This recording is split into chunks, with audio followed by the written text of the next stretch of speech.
കരുത്തരിലും മിടുക്കരിലും എക്സ്പേർട്സിലും ഒക്കെ വിശ്വസിക്കുന്ന ആളുകളെ നമുക്ക് ദൈവത്തിൻ്റെ കരുണയും കനിവും ആ കരങ്ങൾ നമ്മളെ തേടിയെത്തുന്നത് മറന്നു പോകരുത്.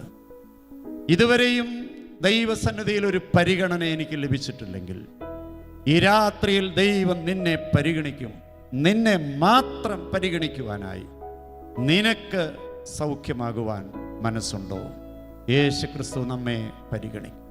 പല രീതിയിൽ ആളുകളെ അവഗണിച്ച് നമ്മൾ വീട്ടിൽ നിന്നും നമ്മൾ പുറന്തള്ളുന്നതായ ഈ സമൂഹത്തിൽ അങ്ങനെ തള്ളിക്കളയുന്നവരെയും തള്ളരുത്. നിന്നെ കൊള്ളുവാൻ സ്വീകരിക്കുവാൻ ഞാനുണ്ട്. യേശു പരിഗണിക്കുന്ന ദൈവം. അവൻ കിടപ്പ് രോഗിയെ നടപ്പ് യോഗിയാക്കി മാറ്റി. പൂർണ്ണാരോഗ്യത്തോടെ അവന് ഭാരമെടുത്ത് നടക്കുവാൻ സമ്പൂർണ്ണ സൗഖ്യത്തിൽ അവനെ എഴുന്നേൽപ്പിച്ച് നടത്തുകയാണ്. ഭിക്ഷാടകനെ ഒരു തീർത്ഥാടകനാക്കി മാറ്റി.